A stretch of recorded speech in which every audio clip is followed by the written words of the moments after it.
बोले यीशु प्रभु की जय। आप सबको जय। जय मसीह।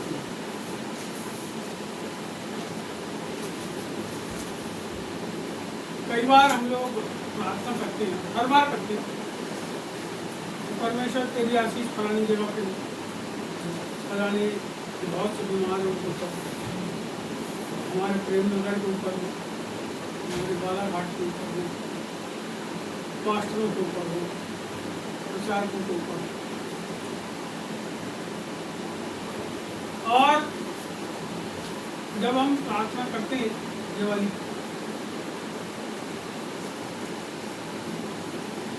बहुत साल करते ही रहते हैं और कई लोग करते करते मर भी, लेकिन वो बीमार लोग अस्पताल में रहते हैं गुजरते हैं।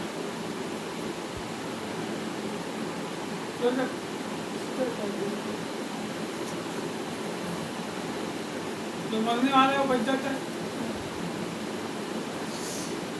जिस जगह पानी नहीं गिरना वहाँ पानी गिर जाता है, फसल अच्छी हो जाती है। पानी गिरने का मतलब फसल, किसानों के लिए प्रार्थना करना नहीं करता है। मैं निगेटिव नहीं बोल रहा हूँ, कुछ बता रहा हूँ।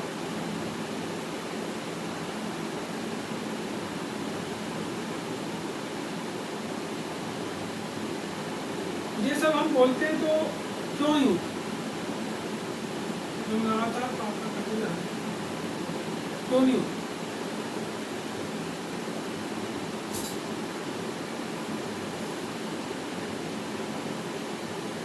एक उदाहरण है बाइबल, पतरस जेल के अंदर था और कलीसिया लौ लगा के उनने कब तक प्रार्थना करी?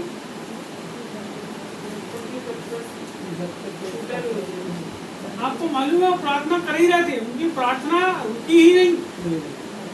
उधर जेल भी सब स्वर्गदूत ने उठा के उसको बाहर भी ले लिया, तो भी हम लोग कैसी प्रार्थना करते? हम लोग का मतलब हम सब पूरे, हमारी प्रार्थना रुक जाती।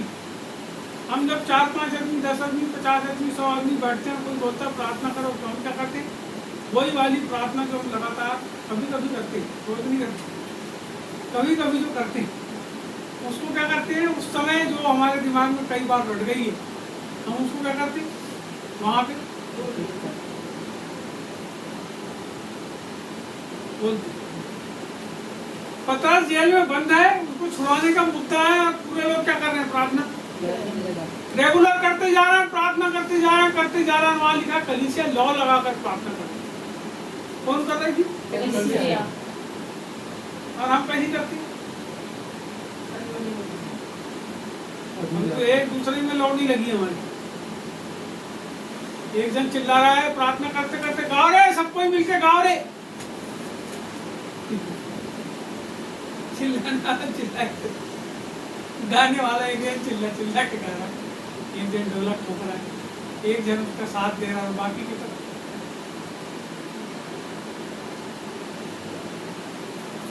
चूल्हा देखे, चूल्हा चूल्हा चूल्हा रखते हैं, कितनी लकड़ी डालती? जैसा मूरा। और जब डालते हैं लकड़ी, पूरी लकड़ी जलती कि एक ही जलती? एक लकड़ी जलेगी तो क्या होगा? जलेगी, थोड़ी देर के बाद खुद ही बुझ जाएंगी। जब 3-4 हो जाएगी तो क्या होगा? ऊपर लौ आती है, वो जो लौ आती है उसके ऊपर गंजा रखा जाता है और गंजे में भात बनता है, मुर्गा बनता है, मिठाई बनती है, नाश्ता बनता है, चाय बनती है। कब काय में बनती? लौ में ही बनती। अभी रोड में आप 50,000 आदमी निकल जाओ, लेकिन 1 लाख आदमी घर के अंदर बैठ के प्रार्थना करो, तब तक, जब तक वो जो रोड में निकले हैं उनके काम पूरे ना हो जाए, तब तक करते ही रहो। आपको बताता हूँ मैं, लौ लगा के प्रार्थना कैसे करते। हमारे बालाघाट में 25 साल पहले की बात है, एक सरदार जी थे, उनका जो लड़का है वो मरणासन में हो गया, हार्ट की प्रॉब्लम हो गई, हार्ट का उन्हें ऑपरेशन करा के आ रहे हैं। अब उनको मालूम था उनका लड़का बचने वाला, तो तो उनने जीवन ज्योति आश्रम में ले जाके लड़के को, उनको हम लोगों ने संदेश सुनाए थे, हमारी अम्मी ने सुनाई थी संदेश। जीवन ज्योति आश्रम में ले जाके उस परिवार ने अपने लड़के को, वहाँ 15 दिन की मीटिंग आई, पूरे लोग ज्यादा के दिन भर उसके लिए प्रार्थना करते। वो आदमी को बोला था डॉक्टर ने कि 10-15 दिन 20 दिन जिंदा रहेगा बस, क्योंकि उसका हार्ट जो था यहाँ से दिखता था बाहर से, जो उसका जो ऑपरेशन हुआ तो पट्टी ऐसा हटाते थे ना, थोड़ा सा धड़कता हुआ ऐसा करके दिखता था ऐसे। तो उसकी रोज ड्रेसिंग करते थे, जो भाई उसकी ड्रेसिंग करता था वो आज प्रभु का सेवा कर रहा है। वो आदमी उस समय विश्वासी तो ड्रेसिंग करता था, एक विश्वासी लड़का उसके पास रहता था। वो मर गया, बहुत दिन के बाद मर गया। उसको फिर वहां से उठा के उन्होंने अपने घर में ला लिए। वो 15 दिन की जगह 2 महीना जिंदा, और फिर बाद में लड़का मेरी उम्र का था, वो छोटा 1 साल छोटा। तो जब वो मर गया उसके 1 साल के बाद भी लोग जब मेरे को मिलते थे, मैं कहीं जाता था तो बोले हम सरदार जी के लिए प्रार्थना कर रहे हैं। बोले कैसा है?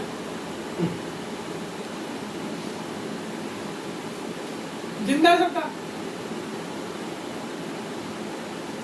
जब वो बहुत तबीयत खराब थी तो उसको यहाँ किसी ने ऐसा दर्शन देखा था उसके बारे में, जब हम लोग लौ लगा के काम करते हैं कि परमेश्वर बैठे हैं और उनकी गोद में है, और उनकी गोद में है और हिल भी नहीं रहा, डुल भी नहीं रहा और सिर भी नहीं ले रहा। इसका मतलब प्रभु ने पहले बता दिया था कि मैं उसको अपनी गोद में सरल स्थान। फिर भी लोगों ने प्रार्थना करते रहे। अच्छी बात है, करना चाहिए। लेकिन बाइबल की प्रार्थना में पतरस क्या हुआ? छूट गया। और हम लोग की प्रार्थना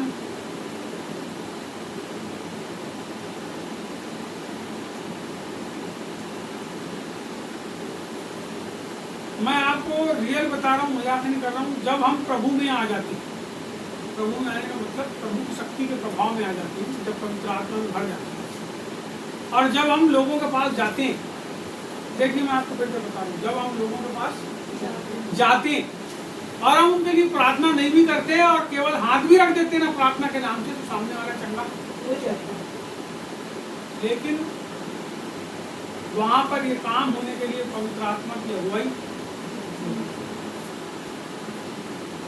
आज हमारे पास बहुत ज्ञान है, बहुत बुद्धि है, बहुत समझ है, बहुत सारी बातें हैं, बहुत सारा सब कुछ है, परंतु पवित्र आत्मा का जो आगोश है, पवित्र आत्मा का जो मूवमेंट है, पवित्र आत्मा का जो चलना है हमारे साथ, मैं आपको एक बात बताता हूँ और इसको सुनिए। इसी संबंधित एक बहुत बड़ा हाल है, वहाँ 15-20 हजार 25 हजार आदमी बैठे हैं। मैं देख रहा था इतने लोग बैठे हैं और वहां पे बहनीन है,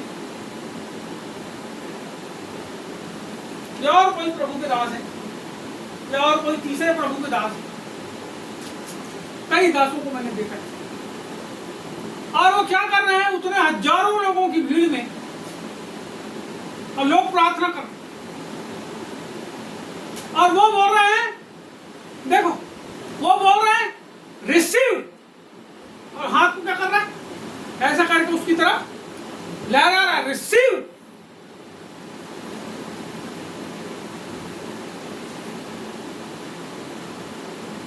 और वो जो नीचे खड़े लोग हैं वो रो रहे हैं, बिलख रहे हैं, प्रभु की निकटता में अपनी उनकी आंख से आंसू भर। और ये जो प्रभु का दास है, जो पवित्र आत्मा से भर के उसकी सामर्थ को बोलता है रिसीव, वो तो नीचे खड़े लोग हैं जो उसको पाने के लिए वहां पे खड़े। मेरी बात को समझिए,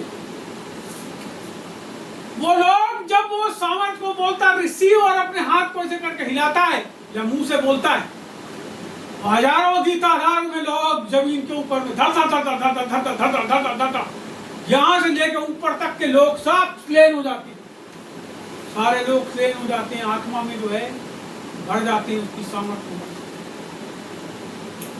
तब होता है जब वहां बैठे लोग प्रभु के लिए, उसको पाने के लिए, उसकी सामर्थ को लेने के लिए, उसके अभिषेक को लेने के लिए उतने ज्यादा तैयार। आपको पता है क्यों परमेश्वर का आत्मा मनुष्यों के जीवन के अंदर काम नहीं करता? क्यों उनकी प्रार्थना रटी रटाई, रोज की प्रार्थना एक जैसी, उनके शब्द भी नहीं बदलते? पता है आपको, क्योंकि उनका हृदय प्रभु में नहीं। हम टेस्ट के लोगों से प्रार्थना कराएंगे ना, तो वो भी बोलेंगे चल टेचरा है, चल कर देते हैं प्रार्थना। टेचने वाली प्रार्थना में और दिल से करने वाली प्रार्थना में बहुत अंतर होता है। टेचने वाली प्रार्थना ऐसी कि समय टालना, लेकिन जब दिल से प्रार्थना होती है, जब प्रभु के निकट दिल से कोई आदमी आता है, तो उसकी आंख में आंसू होते हैं। उसके पास प्रभु के लिए उपहार होता है आंसुओं का। बाइबल में लिखा है एक औरत थी जिसके पाप प्रभु ने क्षमा किया था। जब औरत प्रभु के चरणों के निकट आई तो ऐसा लिखा है कि वो उसके चरणों के पास बैठ के वो रोती थी और उसकी आंख के आंसू प्रभु के चरण पे गिरते थे।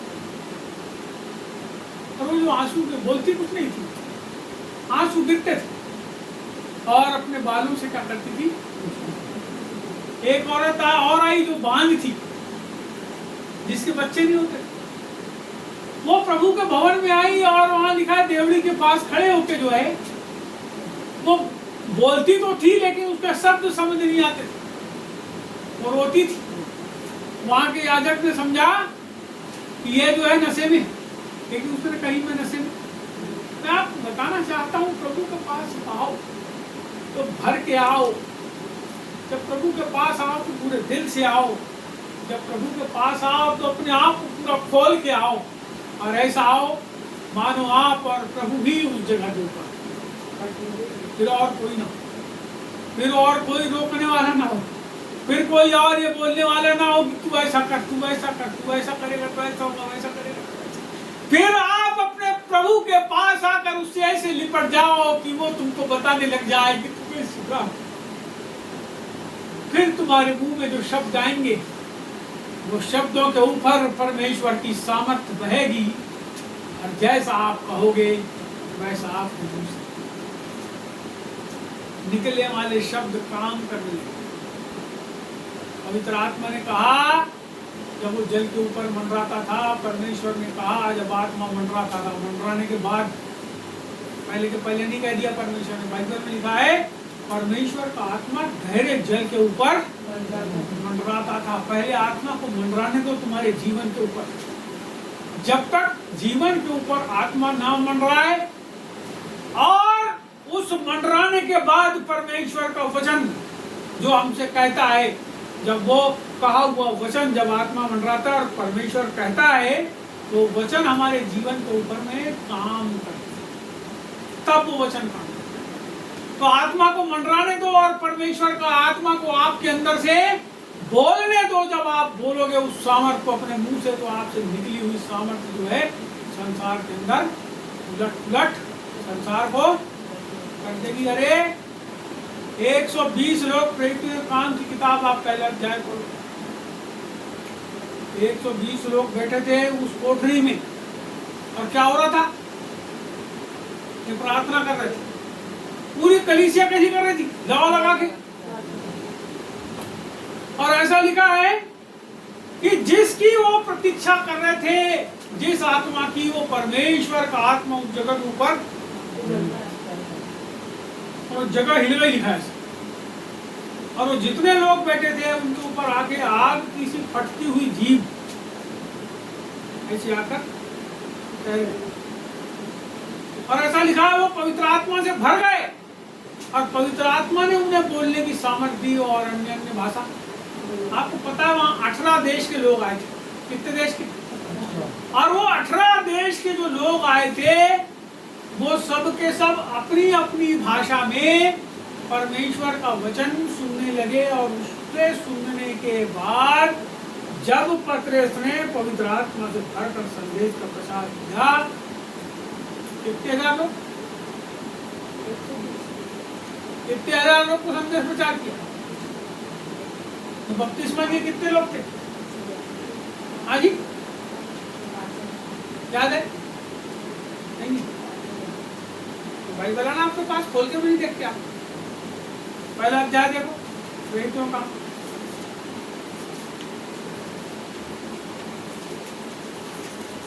दूसरा अध्याय ले, रुद्रात्मक उत्तर।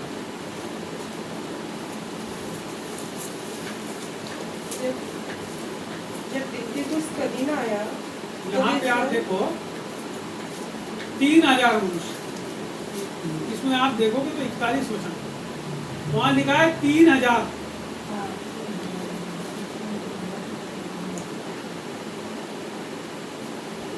3000 मनुष्य, आदमी की संख्या, यहाँ आदमी ने लिखा, पुरुष ने लिखा 3000 मनुष्य उसमें मनुष्य में स्त्री पुरुष सब होते हैं। कितने हजार?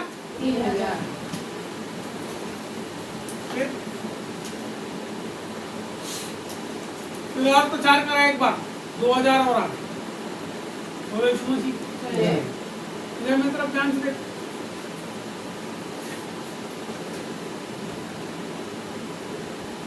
मैं आपसे सच्चाई बताता हूँ, जब आप प्रार्थना करो वास्तव में अपने आप को प्रभु के सामने खोल कर रखना चाहिए। परमेश्वर की आराधना, परमेश्वर की भक्ति, परमेश्वर के वचन का प्रचार समय पास करने के लिए मत करो। चरणों के पास से आ जाते हैं, जाके बैठ जाएंगे। क्यों बैठते तुम किसी के पास जाके? उनके घर जाके 1 घंटे प्रार्थना के नहीं करते, उनको बिठा लो, सबको उठने दो, प्रार्थना करो बोलना। जब तुम विश्वासियों के यहाँ जा रहे हो, क्यों जा रहे हो? विश्वासी घर क्यों जा रहे? क्यों जा रहे विश्वासी घर? हैं? समय पास करने क्यों जाते हो विश्वासी घर? मन नहीं घबरा करके जा क्यों रहे हो तुम? तुम्हारा किसी के पास जाने का फायदा क्या है? उसके यहाँ जाके तुम थोड़ा वचन निकाल के पढ़ो बाइबल से, और वह प्रार्थना करो, तब प्रभु काम करे।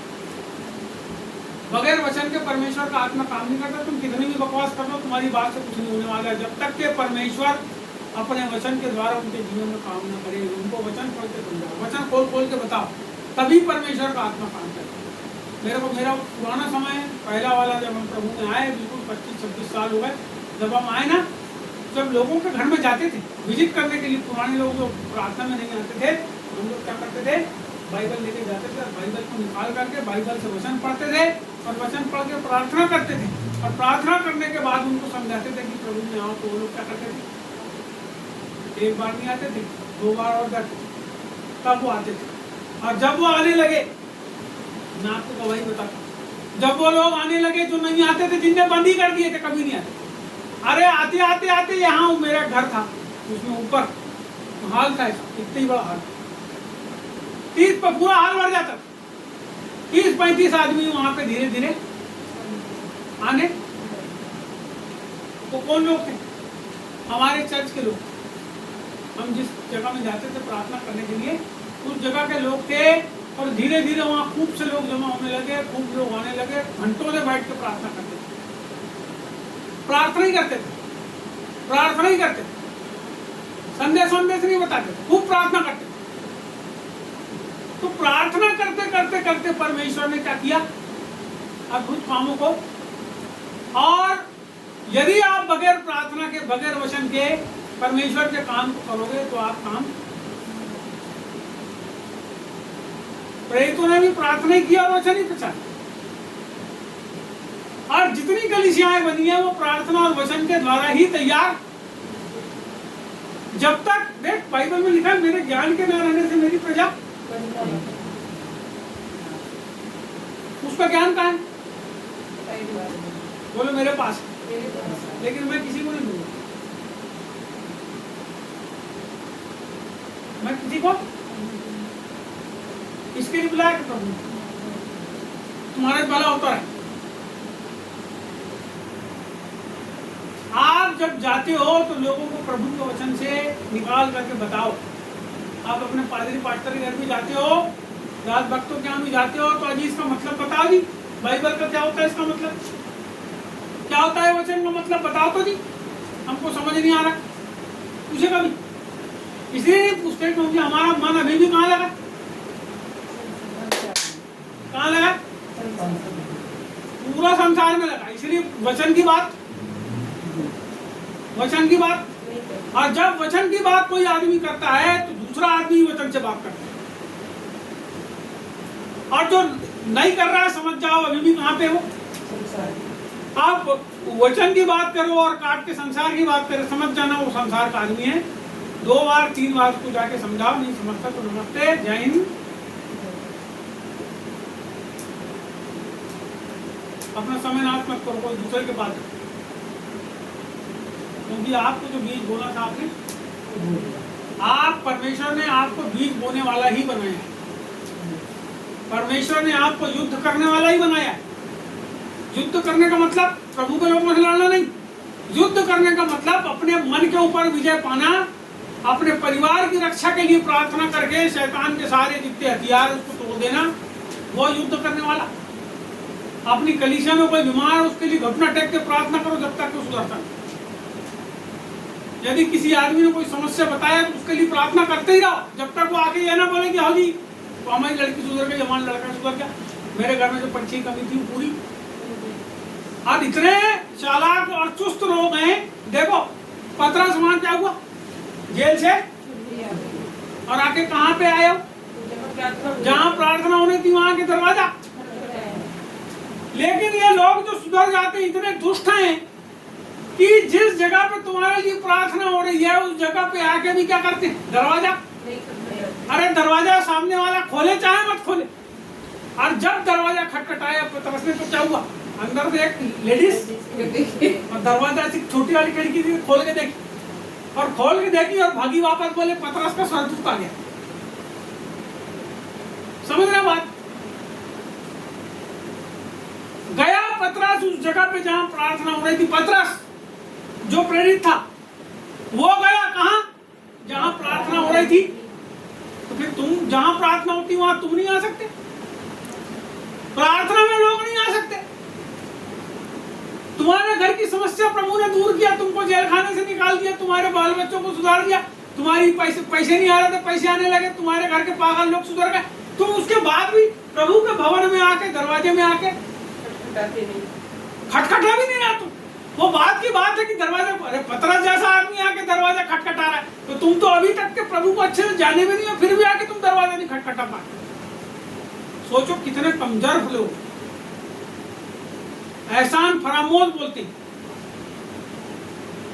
बताऊं आपको सच्चाई, यही सच्चाई है। आदमी की सच्चाई ये है कि प्रभु ने उसको कहाँ रखा, बगीचे में। और प्रभु ने इतनी सुंदर जगह रखा और जिस चीज के लिए मना किया था उसको भी करने के बाद क्या बोलता है, गुरुजी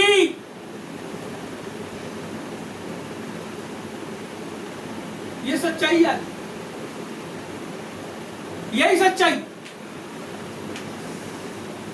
एक परिवार में भी बाल बच्चे माँ बाप को धोखा देते हैं। माँ बाप जो है अपने बाल बच्चों को कुछ बताते हैं, पति पत्नी को कुछ बताता है और पत्नी पति को। लेकिन जब एक आदमी मसीह के पास आता है, जब अपने परमेश्वर को समझने लग जाता है, तो सबसे पहले उसके जीवन के अंदर एक गुण आता है और वो गुण है विश्वास योग्यता। बोलो विश्वास योग्यता। विश्वास योग्यता। आपको पता है विश्वासी कौन है? विश्वासी कौन है? आप विश्वासी वो है जो विश्वास योग्य।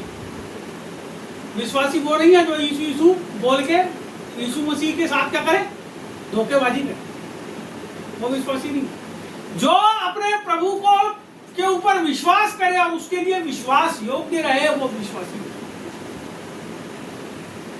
और जब कोई आदमी विश्वासी बन जाता है तो उसके अंदर कुछ गुण आ जाते हैं, अपने मन से आ जाते हैं विश्वासी के अंदर गुण। मरकुस की किताब निकालो 16 और 17 पढ़ो, 16 पढ़ो, आखिरी अध्याय 16, मरकुस 16 का 17।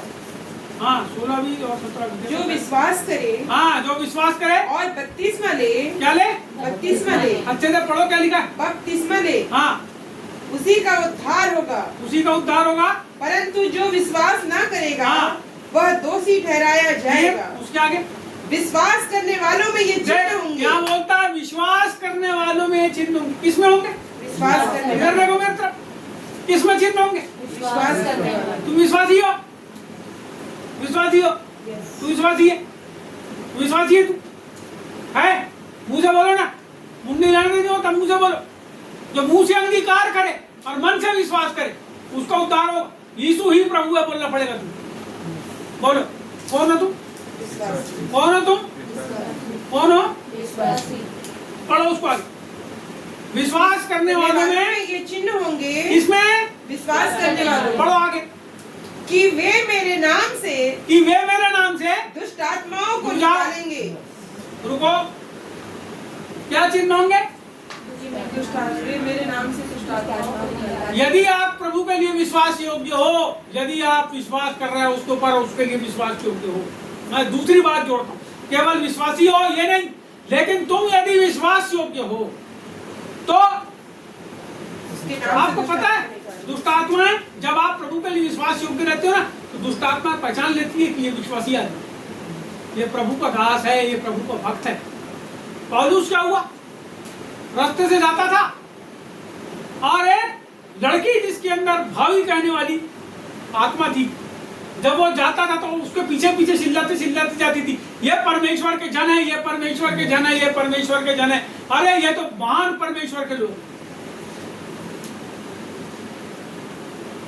बहुत दिन हो गए, पौलुस ने देखा एक दिन और बोला इसके अंदर से, अरे निकल गई वो। और जिनका धंधा उस लड़की के कारण चलता था, जो पैसे कमाते थे, उनका धंधा बंद हो गया, तो उन्होंने पौलुस को पकड़ के क्या करे? मारपीट करे उसके साथ, सताए उसको। आपको मालूम है विश्वास करने वालों में ये चिन्ह होंगे कि वे मेरे नाम से दुष्ट आत्माओं को निकालेंगे। क्या करेंगे प्रभु के नाम से? अब कितनी निकाले तुमने आज तक? कितनी निकाली? तो नहीं निकाली। आपको मालूम है यदि आप विश्वासी आदमी हो सही के, यदि किसी के घर में घुस जाओ और किसी के अंदर दुष्ट आत्मा है, मैं बता रहा हूं आपको, वो आदमी के अंदर जिसके अंदर दुष्ट आत्मा रहती है वो भागेगा तुमको देख, तुम्हारे सामने बैठा रहेगा मगर भागेगा तुम्हारे पास, भागेगा आपके पास से। जब आप जाओगे तो उसकी हृदय की धड़कन धड़धड़ होने लगेगी। और जब ज्यादा देर बैठ के प्रभु के वचन की बात करने लगोगे तो प्रकट हो जाएगी। फिर आप उसको क्या बोलोगे? यीशु के नाम से निकल इसमें से, और निकल। क्या है विश्वासियों का चिन्ह? वो यीशु मसीह के नाम से दुष्ट आत्माओं को निकालेंगे। पहली चीज देख, 5 बार बता रहा हूं। दूसरी, आगे पढ़ो। नई नई भाषा बोलेंगे। बोलता है नई नई भाषा बोलेंगे। ये चिन्ह है जी। आप आदमी हो, इसका क्या चिन्ह है? आपको मालूम है आप आदमी हो, इसका चिन्ह क्या? मैं आदमी हूं, इसका चिन्ह क्या है? आदमी का मतलब उसमें औरत भी शामिल। हम मनुष्य है, इसका चिन्ह क्या है? आपके हाथ पैर है, यही मुंह है, नाक है, कान, जानवर की भी। आप आदमी हो, इसका चिन्ह क्या है? आप बात, पहले मेरी बात समझ, आप बात कर सकते हो, आप जो सामने वाला बोल रहा है उसको सुन के उसका प्रत्युत्तर दे सकते हो, आप कोई भले और बुरे में क्या कर सकते हो? पहचान कर सकते हो। और आपको भले रास्ते पे चलना है कि बुरे रास्ते पे चलना है, इसका भी आपको समझ। आप व्यवहार करने में कुशल हैं, इसीलिए आप कौन है?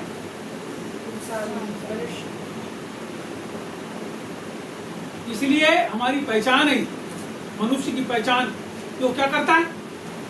प्रत्युत्तर करता है, व्यवहार करता है, बातचीत करता है। बाकी जितने शरीर के दूसरे काम है वो दूसरे जानवर भी, लेकिन मनुष्य के अंदर जो समझ है ना, उनके अंदर, मनुष्य के अंदर तो एक दूसरे को समझने की भावना है, मनुष्य के अंदर जो समाज को बनाने की एक भावना है, जो क्रिएशन की भावना है, वो जानवर केवल बच्चे पैदा, चिड़िया अपने घोंसलों को, आपने उसके अलावा और किसी को देखा घोंसला बना, क्योंकि उसको पेड़ के ऊपर रहना, इसलिए घोंसला बना। मैं आपको बताना चाहता हूं इसी रीति से जैसे मनुष्य बोलता है, अपनी भावनाओं को व्यक्त करता है, अपनी संवेदनाओं को व्यक्त करता है, बातचीत करता है, समाज का निर्माण करता है, लोगों का भला कर सकता है, उसी रीति से एक विश्वासी है जिसके 5 चिन्ह है, जिसमें जो पहला चिन्ह है वे मेरे नाम से दुष्ट आत्मा निकाला। दूसरी बात बोलता है वे नई नई भाषा बोलेंगे। नई नई भाषा बोलेंगे। अभी हम जो बोल रहे हैं वही बोल रहे हैं। क्यों परिवर्तन नहीं आ रहा जवान के ऊपर? वो प्रभु की विश्वासी का चिन्ह है। और यदि आप नहीं पा रहे हो तो आपको प्रभु से बात करना पड़ेगा। आप प्रभु से बात ही नहीं कर रहे। यदि आप प्रभु से बात नहीं करोगे तो आप उसको पाओगे नहीं। आपको ये वाली जो बात है, ये 9 वरदान में से एक भी है। आपको प्रभु से बातचीत करना पड़ेगा। फिर आगे, वे सांपों को उठा लेंगे, वे सांपों को उठा लेंगे, और यदि वे प्राणनाशक वस्तु भी पी जाएं, जी, तो भी उनकी कुछ हानि न यदि होगी। वे प्राणनाशक वस्तु भी पी जाए तो उनकी कोई हानि नहीं होगी। और आखिरी वाला, वे बीमारों पर हाथ रखेंगे और वे चंगे हो जाएंगे। आज कलीसिया के अंदर जो बातें हैं, जो मुख्य बातें हैं, वो है चिन्ह और चमत्कार। लोग क्यों आते हैं प्रभु के पास? चिन्ह चमत्कार का। और चमत्कार किसके द्वारा होंगे? हाँ? चमत्कार किसके द्वारा होंगे? प्रभु ने बोला कि तुम किसी घर जाकर तो मैं आऊंगा भूखी लाने। क्या बोला प्रभु? पढ़ो आपके भाई बहन, वे मेरे नाम से कौन है वे? विश्वासी। बोलो मैं हूँ। मैं यदि आप विश्वासी हो तो बोलो मैं हूँ। और वो लिखा है वे बीमारों पर हाथ रखेंगे वे चंगे हो जाएंगे। उनको घंटों से घुटना टेक के प्रार्थना करते तो भी नहीं हो रहा। कर रहे हो? करते हो? करते हो? उतराओ। विश्वास करने वालों में ये चिन्ह होंगे। विश्वास करने वालों में भी होंगे तो बीमार पे हाथ रखेंगे और बीमार चंगे हो जाएंगे। और जो जिसके पास जाके आप हाथ रख रहे हैं उसके अंदर भी विश्वास होना चाहिए कि हाथ रख रहा है तो मेरे जीवन के अंदर चंगाई आएगी। कई बार सामने वाले को नहीं मालूम रहता प्रभु के बारे में, लेकिन जब आप प्रार्थना करते हो सामने वाला सुधर जाता है। मैंने देखा हूँ, मैंने हजारों आदमियों को सुधरते देखा। इसलिए मेरे को पता है कि हम केवल हाथ रख देते हैं तो भी लोग सुधर जाते हैं। मैं प्रभु को बहुत धन्यवाद करता हूँ। हमने शुरुआत करे थे प्रार्थना से, हम वापस वहीं पे आते हैं। हमारी प्रार्थना, हम कैसी प्रार्थनाएं परमेश्वर के साथ करते हैं, हम कैसे लोगों के साथ जाके जब हम जमा होते हैं कलीसिया में तो हम कैसी प्रार्थनाएं करते हैं, ये सब चीज़ें हमारे जीवन के अंदर बहुत महत्वपूर्ण है। इसको हमको अब समझना पड़ेगा। अब हम दूध पीने वाले बच्चे नहीं है। बाइबल कहती है अब तुम दूध पीने वाले बच्चे तुम कैसे हो गए? सियाने हो गए। कैसे हो गए? सियाने हो गए। मांस खाने वाले हो गए। बोलो मांस खाने वाले। मांस को बच्चों को खिलाते हैं क्या? तो छोटा सा बच्चा दूध पीने वाला उसको मांस का गोला भर दो, पहले फंस के मर जाएगा। बचा सकता है? तो मान लो कीमा बना के भी थोड़ा थोड़ा भर दिया उसके मुंह, बचाएगा? एक चीज लग जाएगी। मांस उनके लिए है जो सियाने हो गए। ये जो प्रभु का जो मांस है ये किनके लिए? मांस कैसे खाते हो? कच्चा खाते हो कि पका? पका खाते हो कच्चा? कच्चा कोई नहीं खाता, केवल जंगली लोग खाते। बहुत ही जंगली यहाँ आगे भी नहीं जलाते। क्या करते हो? कोई भी चीज को मारते हैं, कहाँ का उगना भूजना है चीज खा जाते हो। मांस को तो चीज चीज जानवर जैसे। तो मांस जब हम प्रभु में आते हैं तो मांस का भी एक महत्व है। तो आग में पकना चाहिए। आग में वचन खा रहे हो, आपके पास प्रकाशन ही नहीं है। आग आग क्या उतरी थी विश्वासियों के ऊपर? 120 लोग के ऊपर आग। कहाँ है आग? अरे विश्वासियों के ऊपर आग रहना चाहिए। और जो आग है पवित्र आत्मा की आग है, उसमें जब आप वचन खाते हो कैसा होना चाहिए? वो पका हुआ रहना चाहिए, रोस्टेड रहना चाहिए। रोस्टेड, रोस्टेड का मतलब भुना हुआ, भुना हुआ। जब खाओगे तो पच जाएगा, पचने वाला हो जाएगा। कच्चा खाओगे तो पचेगा, पका हुआ। प्रार्थना और वचन की सेवा जो है वो पवित्र आत्मा की आग के द्वारा हमारे जीवन के अंदर, उसकी उपस्थिति के द्वारा हमारे जीवन से होना चाहिए। आपको पता है बहुत सारे लोग बहुत प्रकार से अपनी अपनी कलीसियाओं को संचालित करते हैं। कई जन कंपटीशन रखते हैं गाने का, कई जन क्विज रखते हैं, कई जन कुछ रखते हैं, कई जन कुछ रखते हैं, और कोशिश ये करते हैं कि सारे के सारे लोग मनोरंजन को करते हैं। आपको पता है आदमी जब से पैदा हुआ है धरती के ऊपर तब से मनोरंजन के साधन ढूंढ रहा है। किस चीज के साधन? अरे यार वो वहां प्रार्थना में जाओ ना, तो प्रार्थना कराते हैं शुरू से लेके आखिर तक। क्या कराते? शुरू से आखिरी तक खूब प्रार्थना कराते हैं, खूब प्रार्थना कराते हैं, खूब प्रार्थना कराते हैं। अरे भैया 3-3 घंटे तक प्रभु का वचन प्रचार करते हैं। इसका मतलब तुम्हारा इंटरेस्ट प्रार्थना में और वचन में नहीं है। तुम्हारे को क्या मानो? नाच गाना, मनोरंजन हो, नाच गाना बोलते हो। आपको पता है कई ऐसी चर्च हैं जहां पे आप जाओगे 1 घंटे के अंदर पूरा चर्च खत्म हो जाएगा। और कई लोग तब पहुंचते हैं जब बिल्कुल चर्च में वो आखिरी संदेश देता पास्टर, आप हमारे पिता परमेश्वर का प्यार, तब वो पहुंचते हैं और वो वाला आशीर्वाद लेके अपने घर वापस हो जाते हैं। और घर में नहीं आते। उनके चर्च के बाहर में बकरे की दुकान रहती या मछली की या मुर्गे की, वहां जाते हैं, वहां से 1 किलो मुर्गा खरीदते हैं और घर में आके उसको बना के खाते हैं। बात तो सो जाते, बोले इतवार आज सो जाओ प्रभु ने काम करने, और फिर वो पूरा 1 हफ्ते तक सोते ही रहते। लेकिन परमेश्वर ने हमको इस काम के लिए पुराने नियम की जो कलीसिया थी वो तंबू के बाहर मिलती थी, नए नियम की कलीसिया घरों में मिलती। कहाँ मिलती? जब घरों में मिलती है तो ये कलीसिया क्या करती है? वचन और प्रार्थना, वचन और प्रार्थना। लेकिन वचन और प्रार्थना के पहले एक शब्द है, वो है संगति।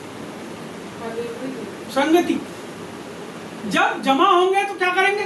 संगति करेंगे। वचन और प्रार्थना जब ये दोनों काम करेंगे तो ये 2 के बाद एक तीसरी बात होती है, उसको बोलते हैं प्रभुभोज। वो कहते हैं रोटी तोड़ने का काम कलीसिया के अंदर होना। लेकिन ये जो 2 चीजें ये सर्वाधिक होती है, क्योंकि जब आप विश्वासी हो किसी घर में जाओ तो क्या करो? घर जाके वचन की बात करो, वचन से बात करो, वचन से बात करके आप प्रार्थना से समाप्त करो। यदि सामने वाला कोई पास्टर प्रचारक के घर गया तो बोल दो आते आते अजी हमारे लिए प्रार्थना जरूर। और जाओ तो अपने बाइबल से जो आपने पढ़े हो अपने घर में 1 हफ्ता तक तो पढ़ते हो आप, या 2 दिन तक पढ़ते हो और तीसरे दिन किसी से मिलते हो तो आप उससे प्रश्न पूछना चालू। आपके मन के अंदर प्रभु का ज्ञान कैसे उत्पन्न होगा? आपको पता पढ़ा लिखा आदमी की पहचान क्या? पढ़े लिखे आदमी की पहचान क्या? ज्ञानवान की पहचान क्या? बुद्धिमान की पहचान क्या है? बुद्धिमान, ज्ञानवान, पढ़े लिखे की आदमी की पहचान क्या है? उसकी पहचान ये है कि वो प्रश्न पूछता है। क्या पूछता है? यदि वो प्रश्न पूछता है और उसका उत्तर सामने वाला नहीं दे पा रहा, इसका मतलब वो आदमी कैसा है? चाहे वो पास्टर भी क्यों ना। प्रश्न केवल वही पूछेगा जो प्रभु के वचन से अपने हृदय के अंदर उस वचन को बसने देगा। आपको पता है जो बच्चा पढ़ता नहीं ना वो कभी अपने मास्टर से प्रश्न नहीं पूछता। कौन करता है? पढ़ने वाला पूछता। जो बच्चा पढ़ता है। उसी प्रकार से यदि आपके पास कोई प्रश्न नहीं है, इसका मतलब आपने सप्ताह भर 4 दिन 2 दिन 1 दिन जब भी आपको बीच में मिलते हैं उसके बीच में क्या हो रहा है? आप वचन को पढ़ना नहीं पढ़े हो इसलिए आपके पास प्रश्न। लेकिन आपके पास क्या प्रश्न है? मेरे घर में फलानी समस्या है जी, उसके लिए प्रार्थना। मेरे घर में ढिमकी समस्या है जी, उसके लिए। अरे फलाना आदमी मेरे को मिला था, उसने ऐसा ऐसा बोल दिया, उसके लिए प्रार्थना।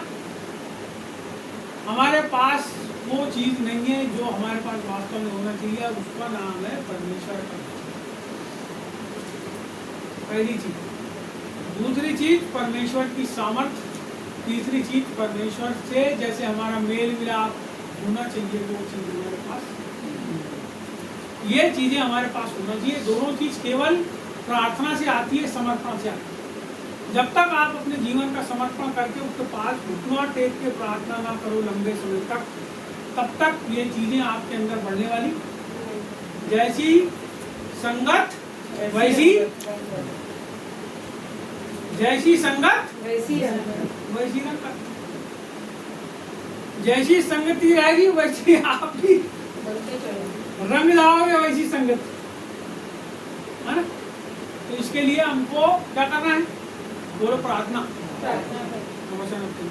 मैं इसलिए आज इस बात को रखा क्योंकि ये वास्तव में हमारे जीवन के अंदर कमी, हम जो प्रभु में नहीं बढ़ पा रहे हैं, हम जो लोगों के साथ जाके मेल मिलाप कर रहे हैं, इतने घरों में जा रहे हैं, मिल रहे हैं, विजिट कर रहे हैं, क्यों काम नहीं हो रहा है? उसका कारण है कि हमारे पास प्रभु का जो ज्ञान उसके वचन में है वो हम लोगों तक बंधवाई कैसे टूटेगी? बंधवाई कैसे टूटेगी? वचन और प्रार्थना से। बंधवाई तोड़ने का एक ही उपाय है, वचन और प्रार्थना, इन दोनों के द्वारा ही अभिषेक काम करता है। एक बात को याद रखना,